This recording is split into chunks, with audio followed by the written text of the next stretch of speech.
Israeli military spokesman Lieutenant Colonel Richard Hecht said that the IDI was slowly approaching Gaza City. The Air Force and Navy have hit more than 450 targets in the past 24 hours, including Hamas military facilities, observation posts, and firing positions. Israeli forces have taken control of a Hamas stronghold in the northern Gaza Strip, the Israeli army said on Tuesday. In its latest operational update, the Israeli army said troops had secured a military stronghold belonging to Hamas in the northern Gaza Strip, where anti-tank missiles and launchers, weapons, and various intelligence materials were located.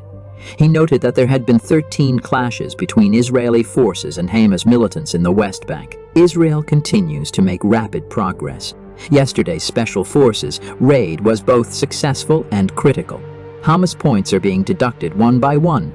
The exploration of certain subterranean passageways has begun. Israeli special forces are currently stationed within tunnels leading to Hamas's underground fortifications. Significant raids were also carried out. Today, Hamas and Hezbollah have begun to experiment with new tactics. They launched their first significant ballistic missiles. If you're ready, let's go over the latest breaking news using maps and real photographs. The first news of the day comes from the Beit Hanun neighborhood. We mentioned that Israeli special forces conducted a back alley operation from Beit Hanun to Jabalia. They broke into 2 Hamas strongholds and grabbed all of the classified information. This was confirmed today and operations have commenced. First, certain information had to be validated. To confirm this, they interviewed the arrested terrorists.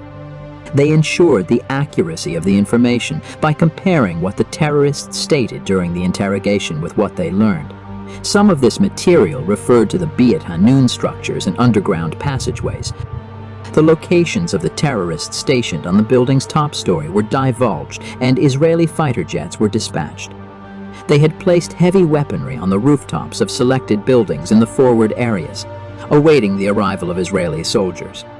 The Air Force demolished these structures, effectively ending Hamas's defense strategy. The discovered secret tunnels are extremely essential to Hamas since they go directly to their underground command center after their above-ground strongholds have been repeatedly targeted. Terrorists have recently moved all of their operations underground. This suggests that Israeli special forces will have a serious challenge. Clashes have broken out in the major tunnel beneath the city of Beit Hanun. The document's exposure made it easy to find their whereabouts. Soldiers must nevertheless progress through confrontations due to their significant length. Let's see when they get to Hamas's subterranean control center. Our second report came from a few kilometers above Beit Lahia. Israel has now sent a considerable number of reinforcement troops to the front lines. They have begun their preparations to enter Beit Lahia. Furthermore, Hamas has extensively armed Gaza City's outskirts. They've relocated all of their militants within the city to the city's outskirts, since they know they'll lose everything if the city falls. Almost all of their ammunition stores and industries are within Gaza City because they are already under siege. The fall of these one by one already signals the end, as they have taken positions directly in front of Israel. This makes the progression more difficult. Israel will now seek to move along the major route with reinforced units. Furthermore, by pushing the attack button, Hamas triggered tunnels on the left side. They used these tunnels today to slip behind Israeli soldiers and launch missiles against Israeli vehicles. Hamas attempted 3 distinct raids in the area. Although the tunnels from which they emerged were swiftly identified and destroyed, some of the terrorists who escaped from them are still roaming the region. A terrorist hunt has begun in the back areas of the front. Controlled structures are being re-examined. This has been cited as another factor slowing down Israeli soldiers in Beit Lahia. It is anticipated that they will regroup and resume their journey within the next day or so. In our third report, we learned that Hamas and Hezbollah have agreed to reveal their major weaponry. Iran has most likely signaled that the moment has come by providing these missiles to Hezbollah. After such a lengthy wait, we now know that Hezbollah is in contact with Hamas. Unveiling their most powerful weaponry on the same day suggests that they have reached an agreement. Ballistic missiles are the most powerful weaponry. They are fast and have a lot of explosive power. These are the missiles that Israel must halt immediately. Hamas launched the initial attack. They fire their own IS-250 missile. This missile has a range of 250 kilometers and is highly explosive. Hamas purposefully shot it from Gaza to Israel's most remote city, Eilat. There are precisely 220 kilometers between Gaza and Eilat. The missile made it to the city. However, the excessive distance covered made it plainly detectable on Israeli radars. The ballistic missile defense system, Arrow, was activated and successfully stopped Hamas's most prized asset. This demonstrates that, despite Hamas's efforts to develop formidable weapons, they remain insufficient. Normal missiles are the most fundamental targets for air defense systems. Israel simply needs to be more cautious in the face of such deadly rockets.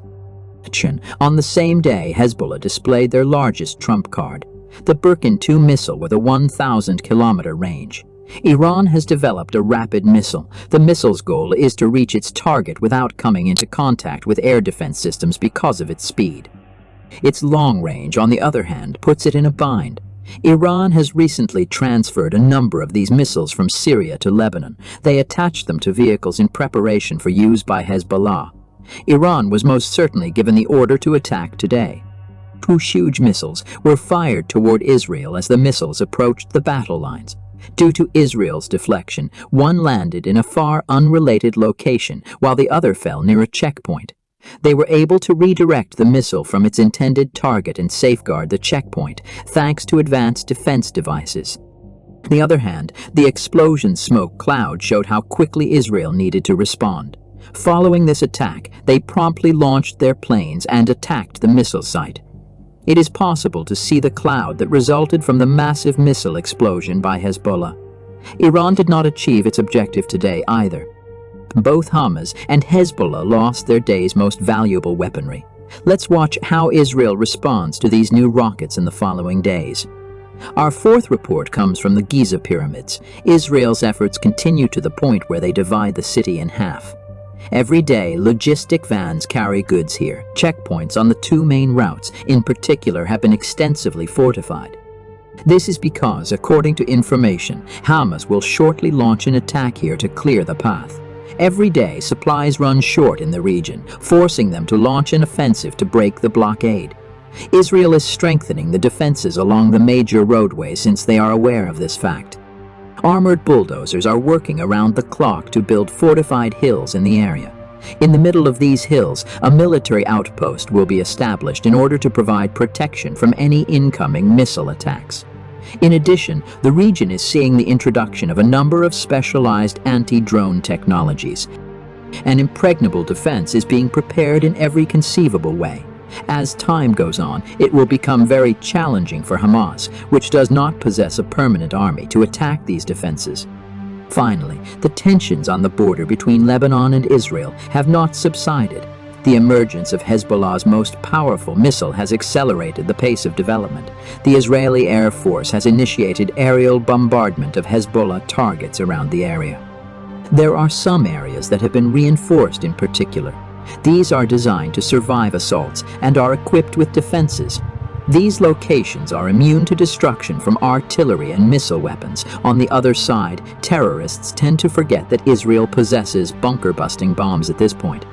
The areas that Hezbollah had fortified in this manner came under attack from Israeli fighter jets.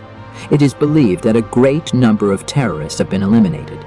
The intensity of the attacks has increased today. This method resulted in the destruction of the missiles with a range of 1,000 kilometers, as well as the protected locations where Hezbollah had been hiding. Let us wait and watch what Iran and Hezbollah try in the following days. For the time being, we've reached the end of our video. We will continue to monitor the region for you on a daily basis. You may stay up to date by subscribing to our channel. For the time being, we have reached the end of our video. See you later.